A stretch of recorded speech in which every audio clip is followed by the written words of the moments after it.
Apakah beliau dapat honornya? Honor semua dimasukkan ke Nurul Azhar.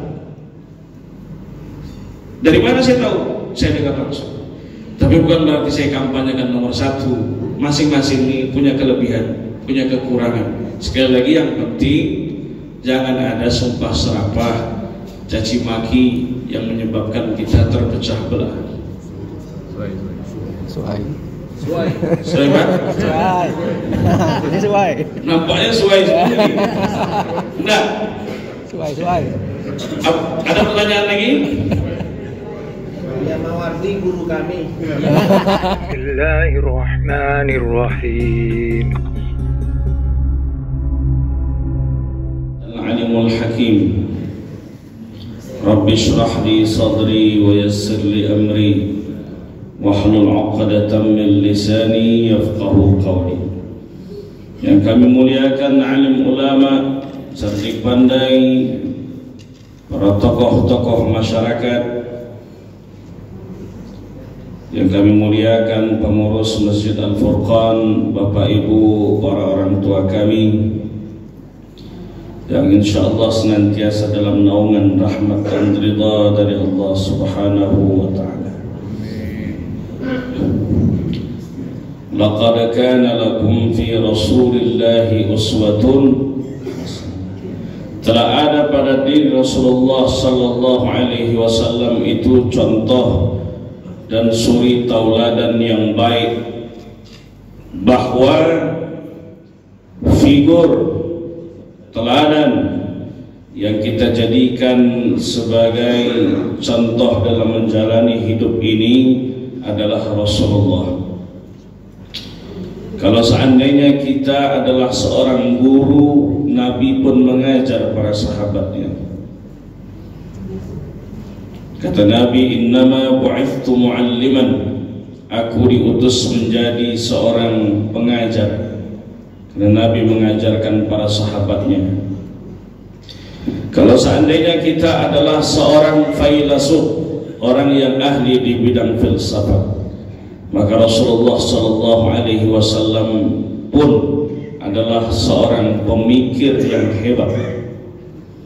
Kalau kita adalah seorang duta besar, maka Nabi sallallahu alaihi wasallam pun berdiplomasi. Lihatlah kepiawaian Rasulullah sallallahu alaihi wasallam ketika beliau menyelamatkan para sahabatnya yang sudah terlanjur terkepung di Makkah saat Nabi dan para sahabatnya ingin melaksanakan umrah. Maka terjadilah sulhu al-Hudaybiyah, perjanjian Hudaybiyah. Kalau kita adalah seorang yang pandai berniaga, begitu pula Rasulullah sallallahu alaihi wasallam. Syukran. Dan Nabi berniaga lintas negara dari Makkah menuju ke Syam. Maka lengkap pada diri Rasulullah SAW. Kalau seandainya kita adalah seorang dokter dan Nabi pun bicara tentang medis.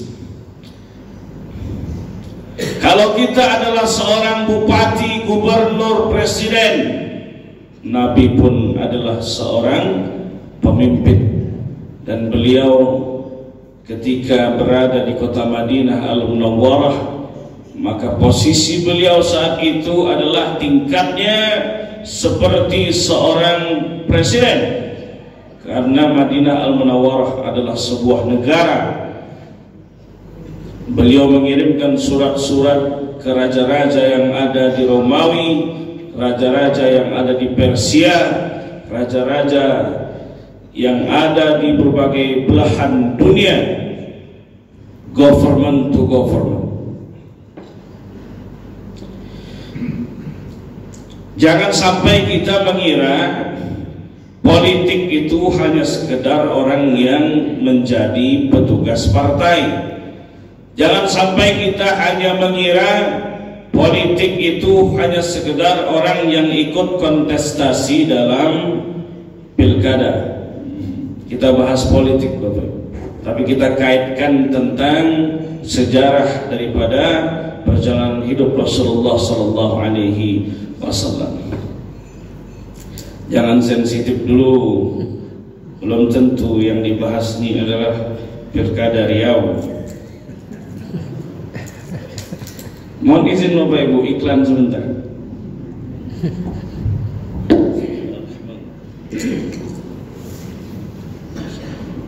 Dalam bahasa Arabnya siasah,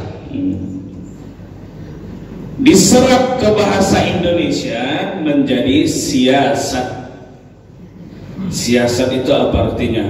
Al-istitrajiyah, strategi. Jadi bahasa Arab politik siasah. Arti dari siasah strategi.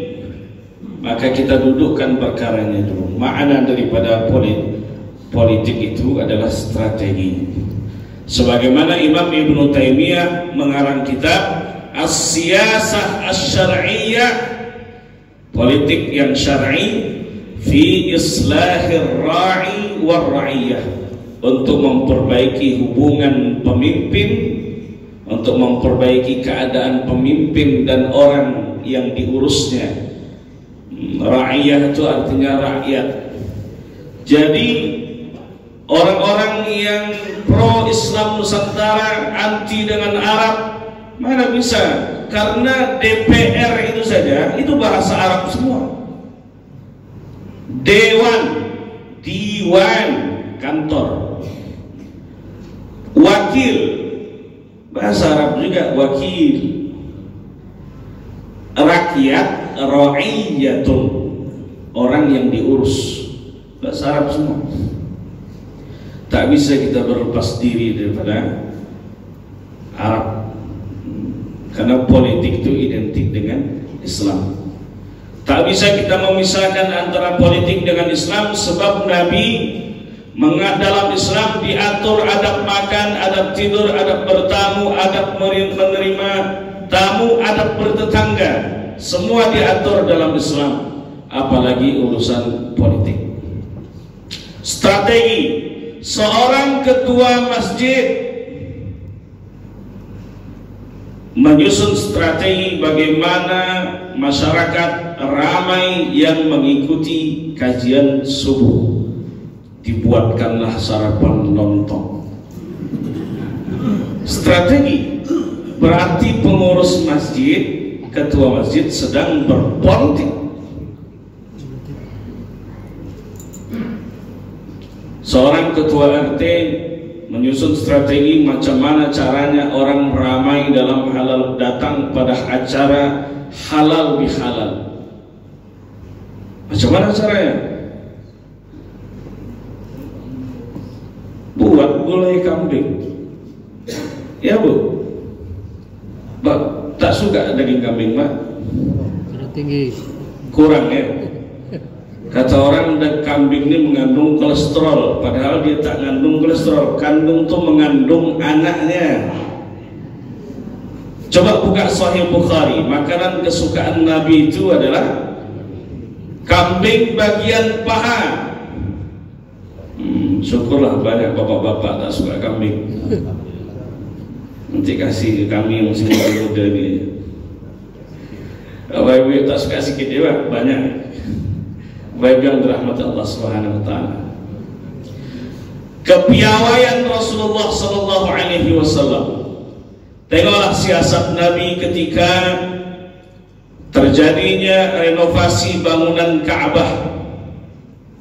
Jadi Ka'bah itu pernah mengalami renovasi di zaman Rasulullah sallallahu alaihi wasallam. Ketika Ka'bah itu direnovasi, maka orang-orang daripada Quraisy itu bertengkar. Siapa yang berhak meletakkan Hajar Aswad itu di dinding Ka'bah? Maka ada 3 suku besar dari Quraisy itu, Bani Adi, Bani Abdiddar, dan Bani Makhzum. 3. Menurut Bani Abdiddar kami yang berhak, menurut Bani Makhzum kami yang berhak, dan mereka siap untuk bunuh-bunuhan hanya untuk meletakkan hanya untuk meletakkan Hajar Aswad di dinding Ka'bah. Akhirnya datang Umayyah ibn Mughirah. Kata Umayyah, bagaimana kalau seandainya yang meletakkan Hajar Aswad ini di dinding Ka'bah adalah orang yang pertama kali masuk ke dalam masjid ini? Maka oleh sebab itu semua sepakat. Ternyata yang pertama kali masuk ke dalam masjid itu adalah Sayyidina Rasulullah sallallahu alaihi wasallam. Lalu orang-orang Quraisy itu berteriak, "Radina bil amin, radina bil amin." Kami ridha kalau seandainya yang meletakkan ini adalah Al-Amin, orang yang amat sangat terpercaya di Makkah ini. Maka Nabi sallallahu alaihi wasallam melepaskan selendangnya, melepaskan sorbannya, dibuka oleh Nabi, diletakkan Hajar Aswad di atas selendang Nabi. Nabi meminta semua pemimpin dari Bani Makhzum, Bani Adi, Bani Abdiddar pegang masing-masing ujung selendang, dan Nabi pun memegang pula di ujung salah satu selendang tersebut, mengangkat bersama-sama sampai di depan Ka'bah, dan Nabi meletakkannya dengan tangannya yang amat sangat mulia. Selesai perkara di antara Bani Makhzum, Bani Adi, Bani Abdiddar. Itu siasat daripada Rasulullah sallallahu alaihi wasallam. Nabi mengirimkan surat ke Raja Hirqal, Raja Heraklius yang ada di Romawi, min Muhammad bin Abdullah, dari Muhammad bin Abdullah, ila Hirqal Azimir Rum. Dikirimkan surat ini ke Heraklius, Kaisar Romawi. Salamun ala man ittaba'al huda, keselamatan bagi yang ikut petunjuk dari Allah Subhanahu wa taala. Aslim taslam yu'tikallahu ajraka marratain. Masuk Islamlah engkau wahai Hirqal, maka Allah akan memberi engkau pahala 2 kali lipat. Fa in tawallaita fa 'alaika dzambal arisiyin. Kalau engkau berpaling tak mau masuk Islam, dosa penduduk Eropa engkau yang akan menanggungnya.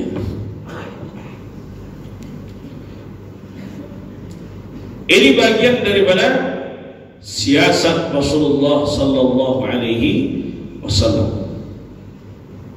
Dalam Islam, politik itu amat sangat penting. Itulah kenapa Imam Mawardi menulis kitab Al-Ahkam As-Sultaniyah, hukum tata negara. Imam Mawardi, bukan mufti kita Buya Mawardi Suwai. Imam Mawardi menulis kitab hukum tata negara. Itu bukti bahwa ulama-ulama kita dulu pakar di bidang politik. Jangan sampai kita terhasut dengan pemikiran-pemikiran barat, pemikiran-pemikiran liberal, pemikiran-pemikiran orientalis yang mereka memisahkan antara politik dengan agama. Ketika kita terjebak dengan pemikiran mereka, itulah kenapa sebabnya yang menguasai politik di dunia ini adalah Amerika.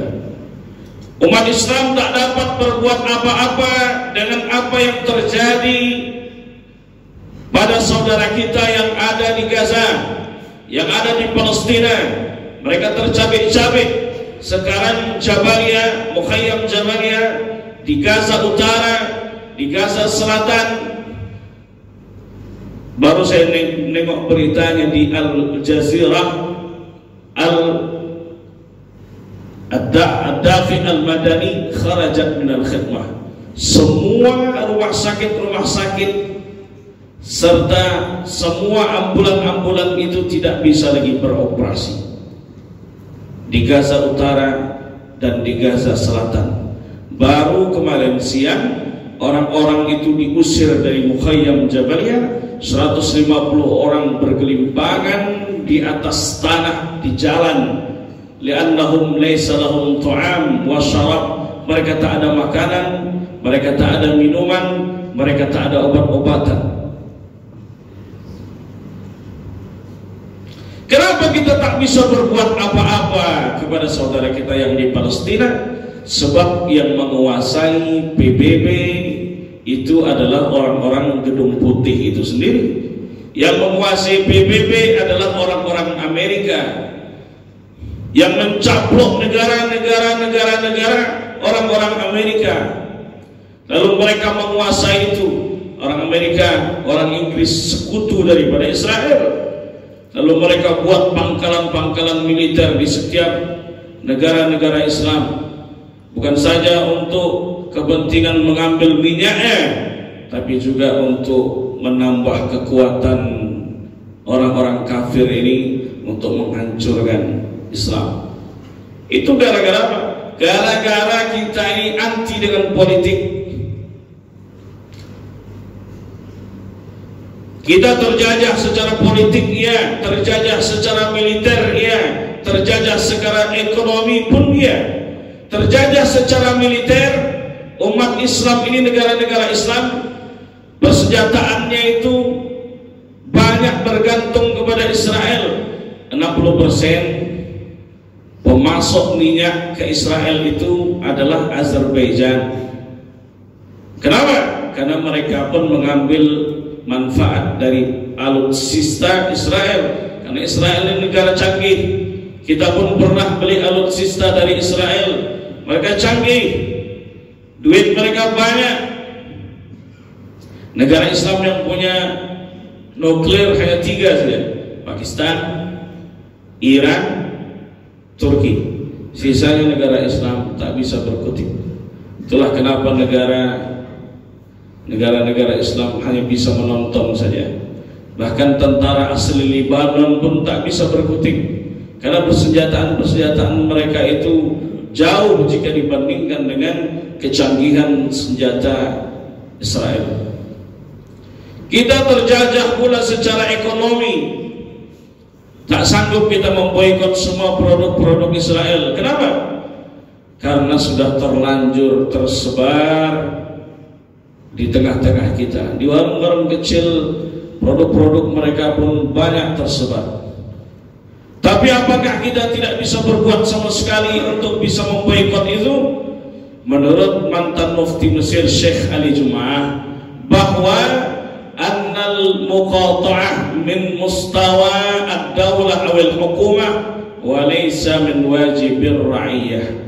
Boikot itu kewajiban pemerintah, bukan kewajiban rakyat, menurut Syekh Ali Jum'ah. Kenapa? Kalau seandainya pemerintah, ulama membuat fatwa larangan belanja produk Israel, tapi pemerintah tidak memotongnya dari atas, tak dikatnya, dan itu tentu saja akan terus terdistribusi ke masyarakat. Masyarakat bisa apa? Ada sebab itu kewajiban utama boikot itu dari atas tuh. Tapi dalam Islam, ma la yutraku kulluhu la yutraku kulluhu. Apa yang tak bisa dikerjakan semua, jangan ditinggalkan semua. Maka oleh sebab itu yang jelas-jelas itu mesti diboikot. Apa itu? Kita sebut saja: makanan siap saji, KFC, McDonald, kopi Starbucks, dan lain-lain, minuman-minuman kaleng, Coca-Cola, Pepsi, dan sebagainya. McDonald ownernya sudah menyatakan sehari memberi makan gratis tentara Israel itu 5.000 orang. 50% adalah diskon untuk tentara cadangan. Boleh dicek lagi di kompas.com. Karena duitnya itulah yang dipakai untuk menembak saudara-saudara kita yang ada di Palestina. Tapi ternyata kalau kita cek, kita tengok, banyak juga yang berkerudung makan di situ. Berarti orang Islam juga dia, cuma hati dia entah. Kata Nabi, man lam yahtam bi amril muslim falaysa minhum. Siapa yang tidak memperhatikan kondisi saudaranya, maka dia bukan bagian dari kaum tersebut. Maka dia bukan bagian daripada kaum muslimin. Nabi dan para sahabatnya pernah mengalami boikot, pernah mengalami embargo selama 7 tahun namanya, selama 3 tahun namanya. Jadi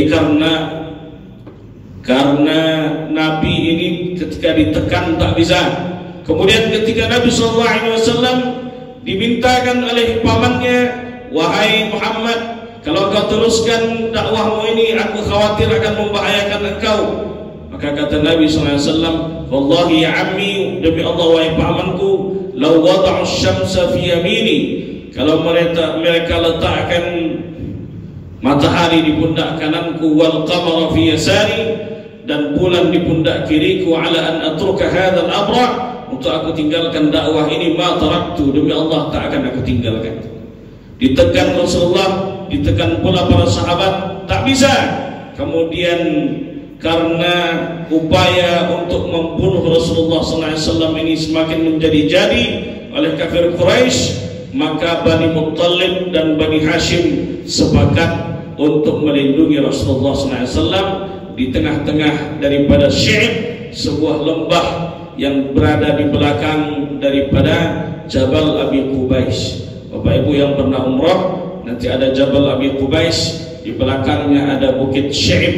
Bukit Syi'ib itulah di mana Bani Muttalib dan Bani Hashim melindungi Rasulullah sallallahu alaihi wasallam. Akhirnya orang-orang kafir Quraisy mengembargo. Tak ada yang boleh bertransaksi jual beli kepada Bani Hashim dan Bani Muttalib. Tak ada yang boleh melakukan pernikahan dengan Bani Hashim dan Bani Muttalib.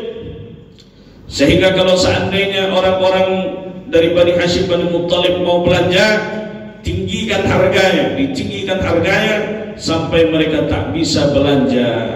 Tak ada makanan pokok yang bisa mereka makan. Akhirnya keterangan dari kitab Nurul Yaqin, mereka saat itu memakan warqul asjar, dedaunan-dedaunan yang dimakan oleh Bani Hashim dan Bani Muttalib. Selama 3 tahun.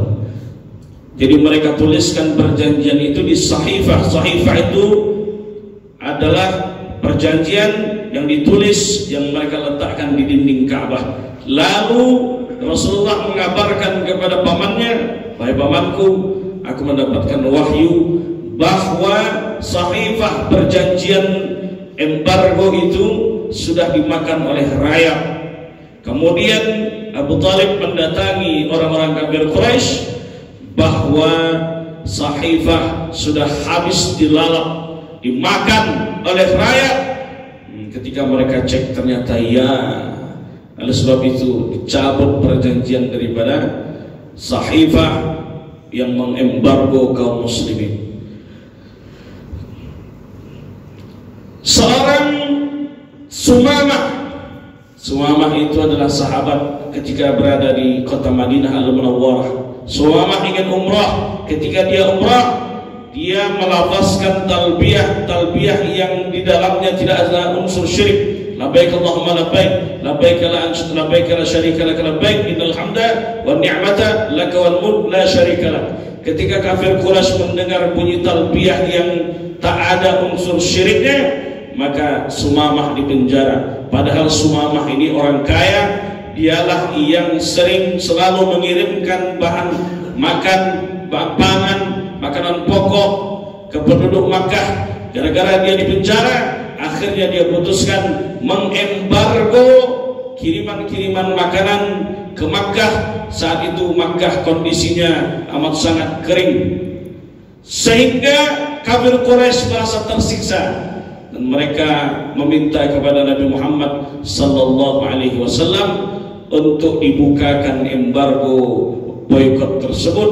Dan Nabi sallallahu alaihi wasallam, karena ada unsur kemanusiaan dalam Islam, maka Nabi mencabut boikot tersebut, meminta Sumamah cabut boikot tersebut. Begitulah dalam Islam, innakum satajiduna rijalan fis sawami', Kata Nabi SAW, sebelum sahabat-sahabat pergi berangkat perang, kalian akan menemukan orang-orang yang berdiam diri, pendeta-pendeta di dalam gereja. La ta'taridu anhu, jangan ganggu mereka. Wala taqtulu imra'atan wala sabiyyan wala rajulan faniyan. Kata Nabi, jangan bunuh perempuan, jangan bunuh anak-anak, jangan bunuh orang-orang yang sudah tua renta. Wala tahdumu binaan, jangan kalian hancurkan bangunan-bangunan. Hadis riwayat Tirmizi. Begitu adab dalam Islam. Jangan bunuh perempuan, jangan ganggu pendeta-pendeta, jangan rusak bangunan-bangunan. Tapi adab-adab ini tak dipakai oleh orang kafir. Semua mereka hancurkan, semua mereka binasakan. Tak ada lagi yang bisa kita harapkan kecuali pertolongan daripada Allah Subhanahu wa ta'ala. Sebab itu tak bisa kita berpisah dari politik. Ulama tak boleh berpolitik, kata mereka. Ulama boleh atau tidak berpolitik? Boleh. Ulama yang mana? Ulama yang mengerti fikih siasah, ulama yang mengerti fikih tentang politik. Jadi fikih ini tak saja fikih muamalah, fikih perbandingan mazhab, kemudian fikih ibadah, fikih munakahat, fikih pernikahan. Fikih itu ada fikih dakwah, ada pula fikih siasah, fikih politik. Jadi ulama boleh atau tidak berpolitik? Boleh. Apalagi sekarang posisinya orang-orang yang naik berkuasa banyak di antara mereka itu yang hanya mementingkan partainya saja. Kalau seandainya kita larang ulama berpolitik, maka nanti yang muncul adalah yang naik, yang berkuasa adalah koruptor, yang naik, yang berkuasa adalah yang pro dengan perjudian, yang naik, yang berkuasa adalah yang pro perzinahan. Akhirnya kita menyesal. Kenapa kemarin kita pilih dia? Ternyata dia tidak amanah. Tapi ulama yang seperti apa? Innama yakhshallaha min ibadihi ulama. Sesungguhnya yang paling takut kepada Allah itu adalah para ulama. Kalau orang paling takut itu adalah para ulama, yang paling takut kepada Allah, tentu saja yang dia inginkan adalah pahala di sisi Allah. Tentu saja yang dia inginkan adalah ridha di hadapan Allah. Tentu saja yang dia utamakan adalah istikharah, memohon petunjuk daripada Allah Subhanahu wa ta'ala. Bukan berarti dia ingin mengejar kepentingan duniawi dengan nafsunya. Hakikat ulama adalah ketika dia berjuang memang di bidang politik, karena dia memikirkan masalihul ammah, kemaslahatan umat secara umum. Kalau ulama berpolitik demikian, maka dia mesti terjun ke dunia politik supaya orang-orang yang ada di parlemen, yang ada di eksekutif, yang ada di legislatif adalah orang-orang saleh yang mengedepankan kepentingan umat di atas kepentingan pribadi. Kalau seandainya pemimpin itu saleh li nafsihi, saleh untuk dirinya sendiri, saleh yang untuk seperti itu sebenarnya semua orang bisa. Tapi pemimpin itu mesti saleh li nafsihi wa saleh li ghairihi. Saleh untuk dirinya sendiri dan saleh pula untuk orang lain. Tengoklah di Indonesia, Kiai Haji Wahab Hasbullah berpolitik, Kiai Haji Idam Khalid berpolitik praktis, Kiai Haji Abdurrahman Wahid berpolitik praktis. Siapa lagi? Sampai Kiai Haji Ma'ruf Amin berpolitik praktis. Jadi jangan sampai kita terjebak pada orang yang mengatakan bahwa Islam tidak boleh berpolitik. Kenapa ulama boleh berpolitik? Karena kita menggunakan sistem demokrasi. Semua orang berhak untuk memilih dan dipilih. Kalau kita kembalikan ke sistem yang Islami, sistem pemerintahan yang Islami itu hanya dua. Pertama, musyawarah. Yang kedua adalah istikhlaf. Musyawarah wa amruhum syura bainahum.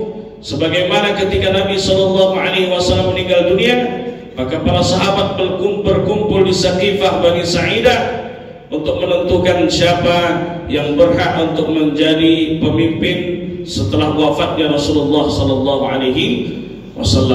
Maka para sahabat mengusungkan Sa'ad bin Ubadah, kemudian mengusungkan Sayyidina Ali, mengusungkan Sayyidina Umar bin Khattab, mengusungkan Sayyidina Utsman bin Affan. Tapi ternyata yang dipilih adalah Sayyidina Abu Bakr As-Siddiq radhiyallahu anhu dengan beberapa alasan. Pertama, karena Sayyidina Abu Bakar lah yang pertama kali mengimani Isra dan Mi'raj. Ketika Nabi pulang dari Isra dan Mi'raj, dikabarkan kepada para sahabat, yang membenarkan, yang mentasdikkan pertama kali adalah Sayyidina Abu Bakar. Maka Sayyidina Abu Bakar diberi gelar As-Sadiq, seseorang yang jujur. Yang kedua adalah karena Sayyidina Abu Bakr As-Siddiq radhiyallahu anhu yang menemani perjalanan hijrah Rasulullah sallallahu alaihi wasallam dari Makkah menuju kota Yathrib. Yathrib itu adalah sebuah kota yang awalnya, kata para ulama sirah, di situ ada seseorang bernama Yathrib, maka kotanya disebut dengan Yathrib. Sebagian ulama lain mengatakan Yathrib itu nama ta'un, wabah, yang kalau orang masuk ke dalamnya keluar akan terkena wabah. Di antaranya adalah ayah daripada Rasulullah, Abdullah, pulang dari perniagaan Syam, mampir menjenguk keluarganya di Yathrib. Keluar dari Yathrib perjalanan ke Makkah, ayahanda wafat di perjalanan karena terkena wabah daripada kota tersebut. Kemudian kenapa yang dipilih adalah Sayyidina Abu Bakr As-Siddiq?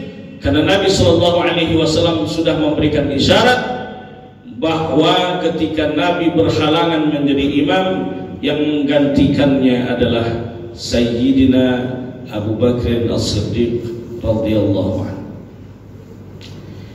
Itu yang pertama, sistem pemerintahan dalam Islam musyawarah. Yang kedua adalah istikhlaf. Istikhlaf itu adalah pemimpin sudah menyiapkan penggantinya, sudah menunjuk penggantinya, sebagaimana Sayyidina Abu Bakr As-Siddiq radhiyallahu anhu meminta pendapat dari kalangan para sahabat lainnya, bagaimana kalau seandainya yang kutunjuk menggantikanku adalah Umar bin Khattab radhiyallahu anhu. Maka para sahabat lainnya setuju. Ketika Abu Bakar dalam kondisi sakit keras, maka dia sudah menuliskan wasiat yang mesti menggantikan aku setelah aku meninggal dunia adalah Sayyidina Umar bin Khattab radhiyallahu anhu. Ini namanya istikhlaf. Dua inilah sistem pemerintahan yang ada di dalam Islam. Bapak Ibu yang dirahmati oleh Allah Subhanahu wa taala. Oleh sebab itu, kita tidak bisa memisahkan diri dengan politik. Maka kalau seandainya ada ulama yang mencalonkan diri menjadi calon pemimpin di suatu daerah, itu bukti bahwa dia memberikan perhatian khusus kepada kemaslahatan umat. Kalau seandainya ada ulama yang dia berpihak untuk memilihkan pemimpin, itu juga bukti bahwa dia sayang kepada tempat di mana dia tinggal. Yang penting jangan sampai ada sumpah serapah, caci maki. Ini yang tidak kita inginkan, karena pilkada ini sementara saja. Yang terpenting itu adalah ukhuwah Islamiyah, tali persaudaraan kita. Karena banyak sekarang ini yang tidak dewasa dalam berpolitik. Mereka terjun ke dunia politik itu adalah supaya masyarakat ini tidak memandang bahwa ulama yang terjun ke politik itu adalah sesuatu yang tabu. Padahal para sahabat pun mengusung sahabat lainnya untuk berpolitik praktis. Karena sekarang yang diketahui oleh masyarakat, orang yang terjun ke politik, orang yang menjadi petugas partai, banyak yang melakukan kejahatan-kejahatan politik ketika dia sudah berkuasa. Sebelum naik, ini sejadah 2 gulung, nanti coblos tanggal 27 Desember. Itu menguji Bapak Ibu saja, ternyata Bapak Ibu masih fokus. Nanti 27 November coblos nomor A, coblos nomor B.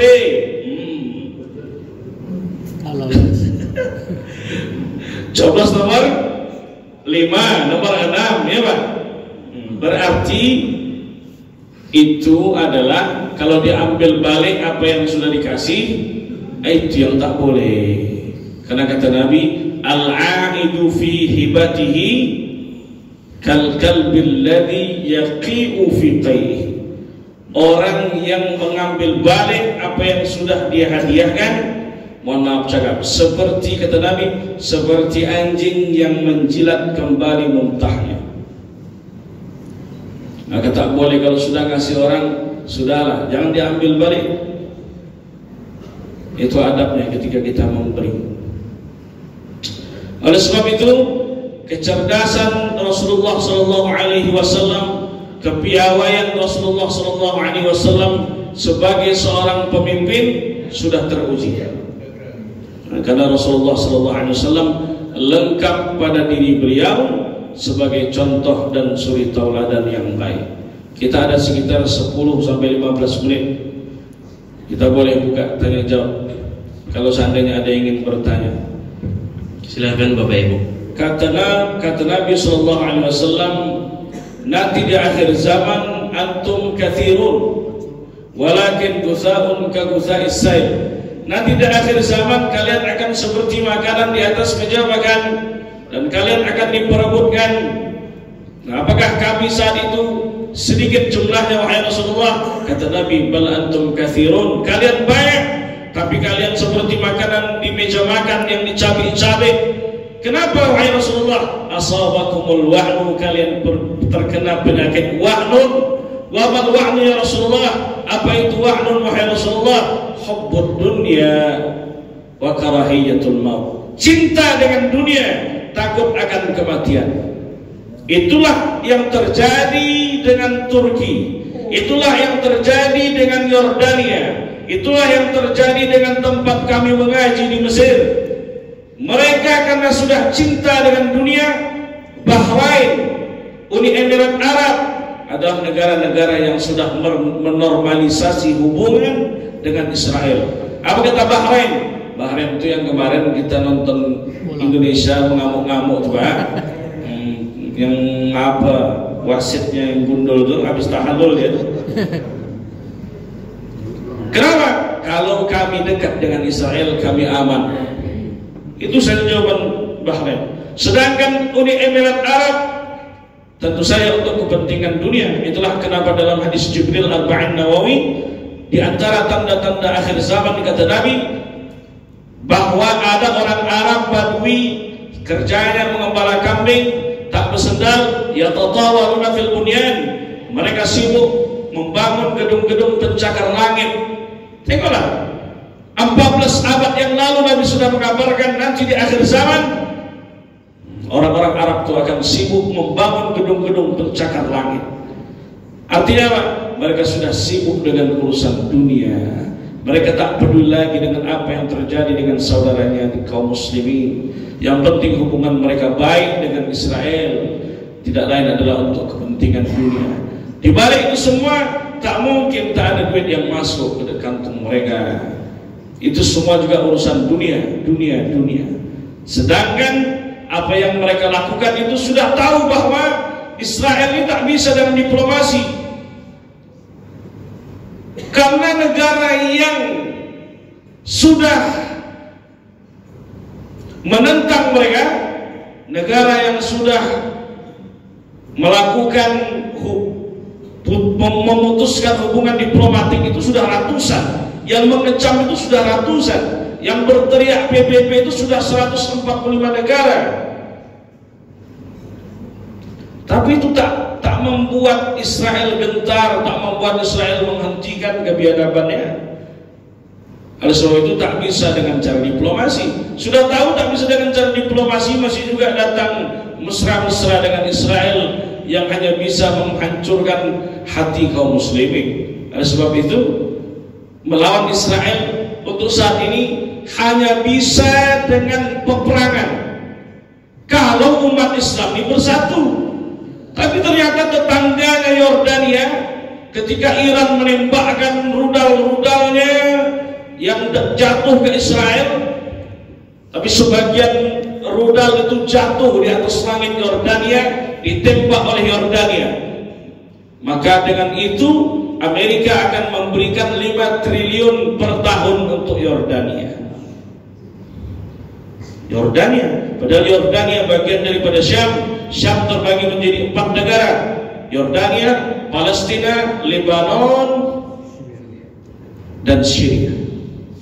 Jadi kenapa mereka demikian? Karena sibuk dengan kepentingan dunia. Pak. Padahal dunia itu sesuatu yang menurun, sesuatu yang rendah. Itu yang kita khawatirkan. Sekarang orang yang maju ke politik untuk mencalonkan menjadi pemimpin itu untuk kepentingan umat, kepentingan agama, atau untuk kepentingan dunia. Kalaulah hakikat dia adalah seorang ulama, tentu dia akan mengesampingkan kepentingan dunia dan dia mengutamakan kepentingan umat dan agama.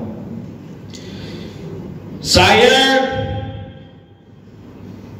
tetangga dari Ustaz Somad, sebelah rumah. Saya tahu betul macam mana, dan bapak ibu tahu semua macam mana Ustaz Somad. 5 kali ditawarkan mobil, terakhir di Kalimantan pengusaha batubara Jaguar. Hari itu juga beliau lelang untuk kepentingan pembangunan pesantren Nurul Azhar cabang Kalimantan. Karena ini untuk menjawab masing-masing dari kedua sisi ini ada ulamanya. Tapi jangan sampai ada caci maki, apalagi fitnah, dicabut keberkahan ilmu itu. Karena ustadz saya banyak yang mengambil faedah dari ilmu tuan guru itu. Apalagi kita masyarakat awam ini. Beliau apakah mencari kepentingan dunia? Masih ingat video 2019? Beliau memihak ke Prabowo. Apa kata beliau? Setelah ini aku akan terima resikonya. Setelah ini kalau bapak terpilih, jangan panggil aku ke istana, jangan beri aku jabatan, karena sampai mati aku menjadi guru ngaji. Tengok komitmen beliau. Setiap kali ceramah, kata Ustaz Hendri yang mendampingi itu, pergi keluar-luar, banyak pengusaha-pengusaha itu yang menawarkan pembangunan asrama, pembangunan gedung, yang itu duitnya miliaran. Tapi apakah diterima oleh Ustaz Somad? Difilter oleh beliau semua bantuan-bantuan itu supaya tak ditarik-tarik sesuai kepentingan orang. Itu komitmen beliau. Karena yang pilkada ini beliau mengusungkan yang nomor 1 itu bukan kemauan nomor 1 sebenarnya. Tapi ketika orang nomor 1 ini mau menjalankan 17 poin yang untuk kepentingan agama, maka orang yang nomor 1, calon nomor 1 itu siap, maka beliau habis-habisan untuk mengkampanyekannya. Itu kemarin kronologinya. Apakah beliau dapat honornya? Honor semua dimasukkan ke Nurul Azhar. Dari mana saya tahu? Saya dengar langsung. Tapi bukan berarti saya kampanyekan nomor 1. Masing-masing ini punya kelebihan, punya kekurangan. Sekali lagi yang penting jangan ada sumpah serapah, caci maki yang menyebabkan kita terpecah belah. Suai Pak? Ini suai. Nampaknya suai sendiri. Enggak. Suai. Ada pertanyaan lagi? Yang Mawardi guru kami. Mengajar di sini Pak. Iya. Setiap hari. Habis. Yang penting perbedaan pilihan itu biasa. Sekali lagi yang penting jangan ada caci maki, sumpah serapah. Namanya pun pesta demokrasi, ya kan? Namanya orang pesta tuh happy, bukan ada benci, saling tuduh, saling fitnah satu sama lain. Suai.